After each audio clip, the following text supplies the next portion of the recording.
네, 국내 코로나19 신규 확진자가 어제 32명 나왔습니다. 이 중에 해외 유입 사례가 대부분이었는데요. 내일부터는 미국발 입국자 전원에 대한 검사를 의무화합니다. 네, 관련 내용 감염내과 전문의와 함께 짚어보겠습니다. 신상엽 한국의학연구소 학술위원장 자리하셨습니다. 어서 오세요. 안녕하십니까? 네, 안녕하세요. 네. 지금 국내 코로나19 확진자가 나흘째 30명 안팎을 유지하고 있습니다. 또 완치율도 70%를 넘긴 상황인데 일단 현 상황 어떻게 보고 계십니까? 일단은 이제 그 국내 고위험 시설 중심으로의 이제 유행은 어느 정도 이제 정리가 돼가는 양상이고요. 네. 지금은 이제 해외 입국하신 분들과 그 가족들 중심의 이제 산발적인 감염들, 그리고 좀 우려되고 있는 것이 이제 경북 예천 중심의 그 지금 지역사회 감염이 아직 그 감염 경로를 모르는 그런 예. 감염 그 발생이 일어나고 있어서 그런 부분들, 그래서 이런 산발적인 발생 중심으로 지금은 이제 많이 안정화된 상태라고 볼 수 있겠습니다. 네. 해외 유입 사례 오늘만 해도 32명 중에 24명이 여기에 해당됩니다. 특히 미국발 입국자에 대한 확진 사례가 꾸준히 좀 증가하고 있어서 정부가 내일부터는 미국발 입국자도 유럽발 입국자와 동일하게 전수검사를 하겠다라는 이야기를 했습니다. 보시기에 만약 이렇게 전수조사를 시행을 하게 된다면 어느 정도 미국발 입국자 확진 사례도 좀 통제 가능하게 될 거라고 보십니까? 이제 통제가 가능하다기보다는 이제 선제적으로 대응할 수 있는 그런 이제 조기 진단할 수 있는 그런 단서가 될 수 있겠죠. 예. 근데 이미 이제 미국발 이제 입국자에 대해서 일부 지자체들에서는 이제 전수조사를 사실 해왔던 부분들이 있거든요.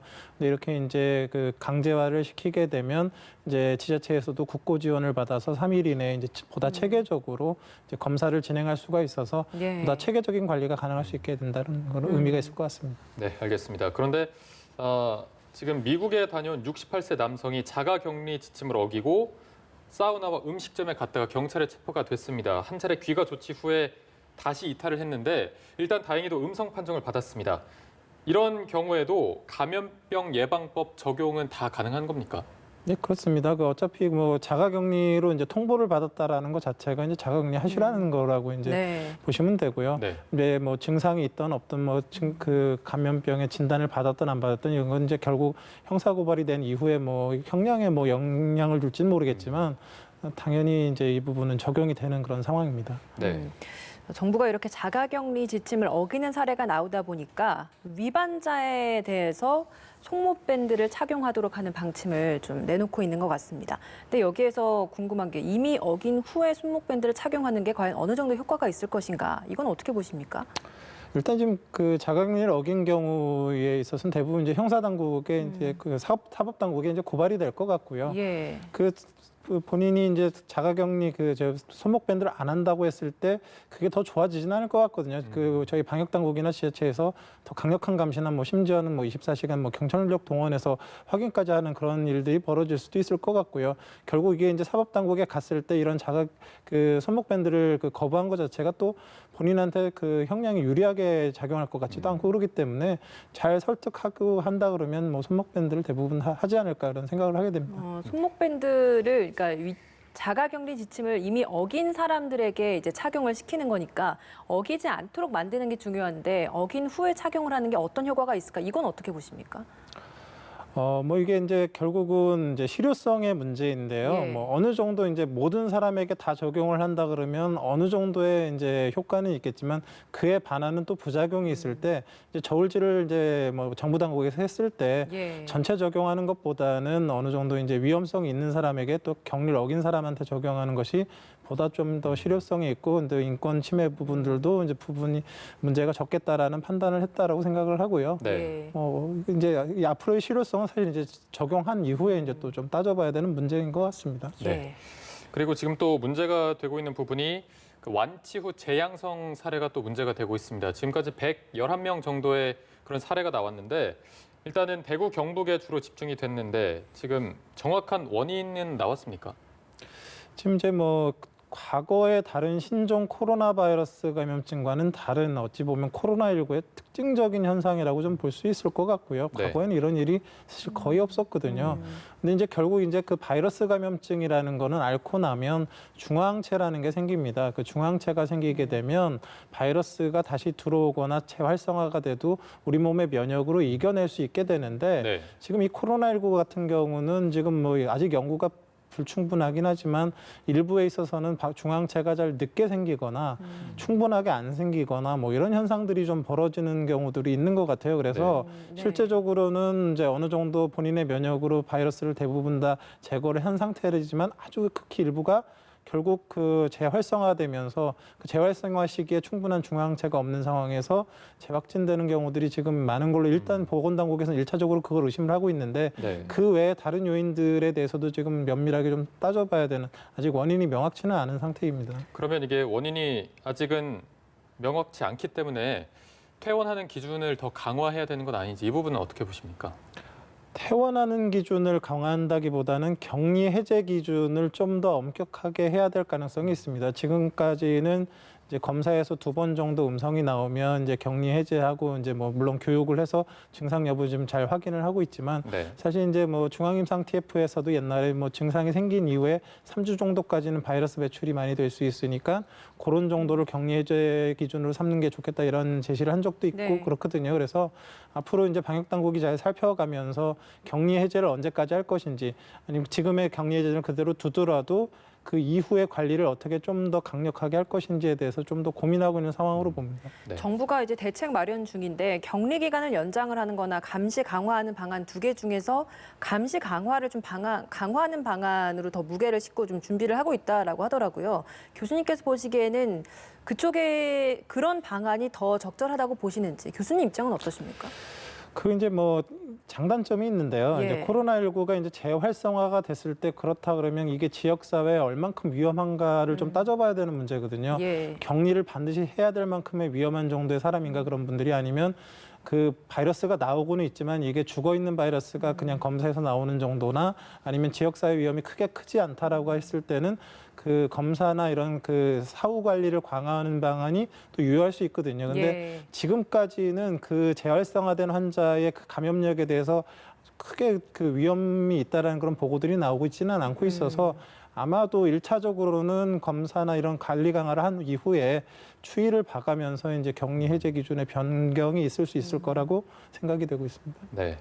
또 방역 당국이 이번 주말을 약간 고비로 봤던 부분이 교회 부활절이 맞물려 있어서인데 굉장히 좀 특이한 방식으로 진행이 됐습니다. 뭐 드라이브스루 부활절 달걀을 나누기도 하고 예배당 예배 같은 경우에도 인원을 제한해서 좀 거리를 두려는 모습이었는데 이런 정도의 노력이면은 방역적 측면에서 좀 권고할 만하다고 하는지 어떻게 보셨습니까? 지금 어찌 보면 교회에서 방역 당국의 권고를 따랐기 때문에 이런 여러 형태들이 나온 거죠. 그러니까 이제 어찌 보면 이런 교회 예배 형태들이 생활 방역에 어찌 보면 이렇게 가능할지 여부를 보는 네. 어찌 보면 이제 시험대라고 볼 수도 있거든요. 네. 앞으로 이제 교회가 이제 오프라인 예배를 드리게 됐을 때 어떻게 했을 때 이런 거 해봤더니 실제적으로 발생이 잘 안 하더라라는 게 확인이 된다 그러면 이런 것들이 이제 좀 또 가능해질 수도 있는 부분들이고 있기 때문에 네네. 이제 방역 당국도 해보지 않은 길을 가는 거고 사실 그런 부분들에 있어서 저희가 이제 이 결과를 통해서 많은 정보들을 얻게 될 것 같습니다. 예.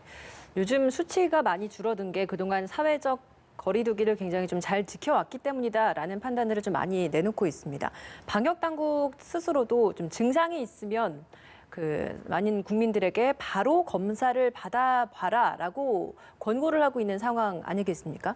근데 건강 염려증과 좀 맞물려서 요즘 같은 시기에 가벼운 뭐 기침 정도가 있더라고 하더라도 내가 과연 맞을까라는 의문이 드는 분들도 있을 것 같아요. 보시기에 좀 이 정도면 내가 검사를 받으러 가도 좋다라는 기준이 있는지 좀 설명을 좀 해주시죠.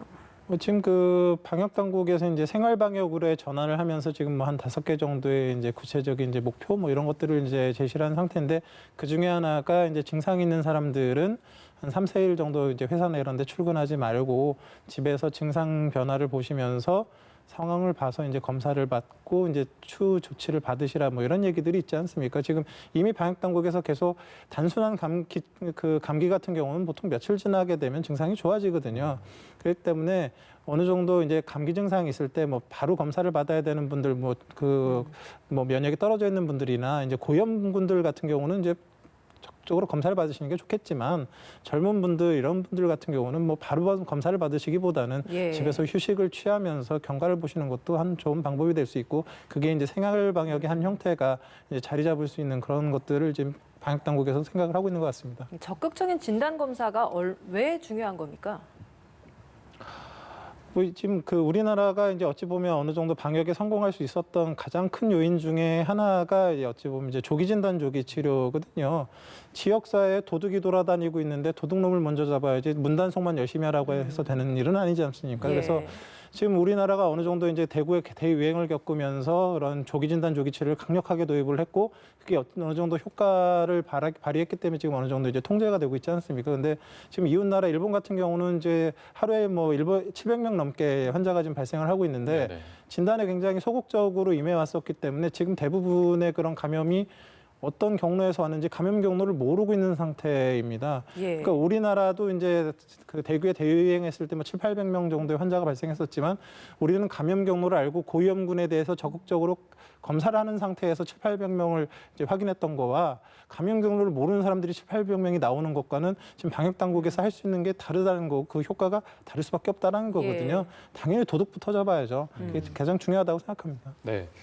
지금 뭐 우리 국민 여러분들께서 방역 수칙도 잘 지켜주고 계시고 사회적 거리두기도 잘 실천해주고 계신데 지금 또 굉장히 2달간 고생하고 계신 분들이 의료진 분들일 텐데 지금 보니까 뭐 설날 이후로 아직 가족을 보지 못한 분들도 계시다고 해요.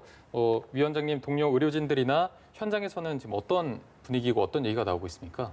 뭐 실제적으로 이제 대구 경북에 계신 의료진 분들은 정말 굉장히 고생을 많이 하셨던 것 같습니다. 이제 조금 이제 안정화가 돼가고 있지만 그 이전까지는 뭐 사실 본인도 사실 감염의 위험이 있는 상태에서 네. 환자를 봐야 되고 또 본인이 어디를 가든 간에 다른 분들이 다 위험해질 수 있으니까 함부로 접촉도 못하고 어찌 보면 이제 스스로 이제 격리될 수밖에 없는 상황에서 계속 환자를 봐오셨던 분들은 이제 고생이 굉장히 엄청나셨던 것 같고요. 뭐 그와 아울러 사실 우리 국민들도 지금 다 같이 고생하고 계신 상황이기 때문에 네.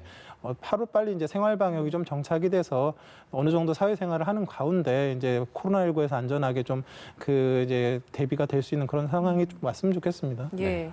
치료제와 백신 개발이 가장 중요한 해결책일 수 있을 것 같은데 민관 합동 범정부 지원단이 이번 주부터 가동된다고 합니다. 민간 전문단도 참여하고 복지부와 과기부가 중심이 된다고 해요.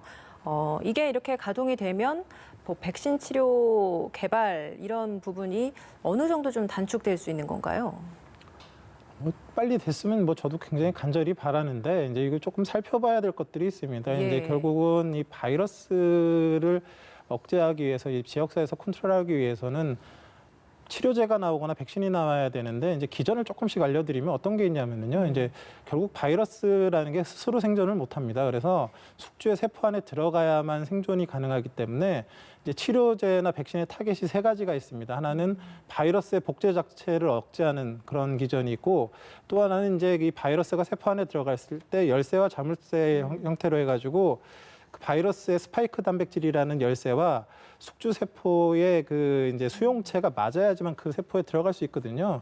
그래서 이 스파이크 단백질을 억제하는 그런 약제와 치료제가 있고 또 그 세포에 발현되는 그 수용체를 억제하는 그런 약제가 있습니다. 그래서 바이러스를 억제하는 약은 지금까지 알려져 있는 게 이제 칼레트라나 람데스비르 같은 것들이 이제 사용이 됐었던 거고요.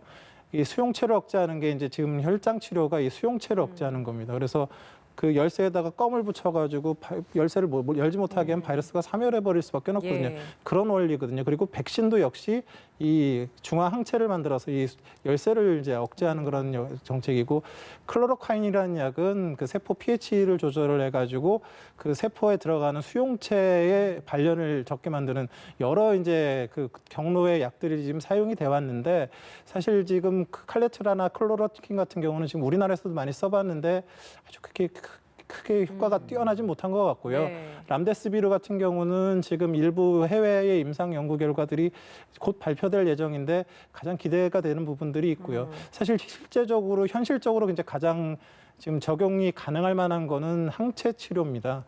그래서 이제 그 회복한 사람의 항체를 통해서 이제 잘 이렇게 정립해서 진짜 중증 환자한테 써봐서 어느 정도 효과를 기대할 수 있을 것 같고 장기적으로는 이제 백신이 나와야지만 이제 해결이 되는데 네. 백신 개발은 사실 1년 이상의 기간이 걸릴 걸로 예측이 되고 있어서 이제 항체 치료와 그 외에 이제 다른 치료제들의 효과들을 보는 이런 것들이 종합적으로 이제 앞으로 이제 진행되게 될 것 같습니다. 네.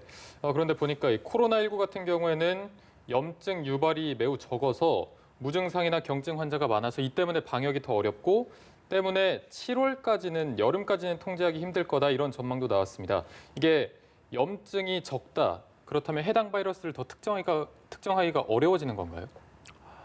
이제 코로나19의 이제 특징적인 현상이 이제 전파력은 이제 재생산 지수라고 해서 R0라고 해서 한 사람이 몇 사람을 감염시킬 수 있느냐 이 능력을 가지고 보는데 이게 사스 정도까지 될 수 있는 한 2에서 3 이상으로 굉장히 강력한 전파력을 갖고 있어요. 근데 또 특징이 코로나19 바이러스는 세대기라는 게 또 있습니다. 그러니까 한 사람이 다른 사람으로 갈 때 며칠씩 걸리느냐, 얼마큼의 시간이 걸리느냐인데 이게 이제 다른 과거의 사스나 메르스보다는 초기에 많은 바이러스를 갖다가 티나지 않게, 그러니까 세포를 망가뜨리지 않고 잘 많이 만들어내서 사스가 한 명이 다른 사람한테 가는데 열흘이 걸렸다 그러면 이 코로나19는 닷새 만에 다른 사람한테 가니까 훨씬 더 전파가 빨리 진행될 수 있는 그런 특징을 갖고 있는 거거든요. 그래서 망가뜨리기 전에 세포를 많이 망가뜨리기 전에 염증 반응이 많이 생기기 전에도 충분하게 많은 바이러스를 만들어내고 외부로 배출하는 그런 특징을 갖고 있기 때문에 사실 관리가 굉장히 어려운 부분들이 있어서 그런 부분 때문에 방역 당국의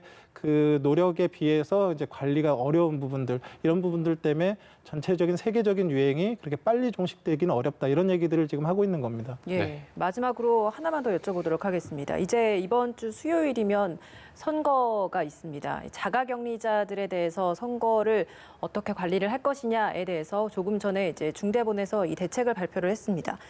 참여 대상자에 있어서 통보받은 자들 중에 자가격리를 통보받은 자들 중에서 투표 당일날 증상이 없는 분들만 투표에 참여할 수 있다. 그리고 도보나 자차로 이동을 하고 지역별 여건을 고려해서 관리자가 1대1로 동행을 하도록 하겠다. 이런 이야기를 했습니다.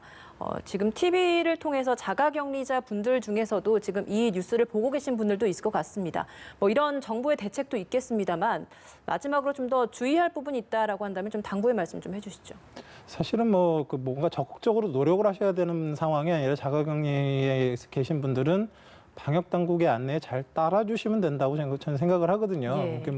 알아서 이렇게 개인 위생하고 마스크 착용하고 이런 것들을 잘 그 방역 당국의 안내에 따라서 잘 지켜주시는 것이 어찌 보면 제일 중요하다고 생각합니다. 이 대책은 충분한 대책이라고는 보십니까? 일단 증상자들이 투표장에 가게 되면 감염 확률이 있을 수 있기 때문에 그건 굉장히 좀 어려운 부분이 실제적으로 현실적으로 있었고요. 근데 대부분 자가격리되어 있는 분들이 증상이 있는 분들이 거의 없기 때문에 사실 대부분은 투표를 하실 수 있을 거라 생각을 하고 있습니다. 그래서 투표를 하실 때 방역 당국의 안내 잘 따라서 해주시면 좋겠습니다. 네, 알겠습니다. 저희가 오늘 말씀은 여기까지 들어보도록 하겠습니다. 신상엽 한국의학연구소 학술위원장과 함께했습니다. 오늘 고맙습니다. 네, 고맙습니다.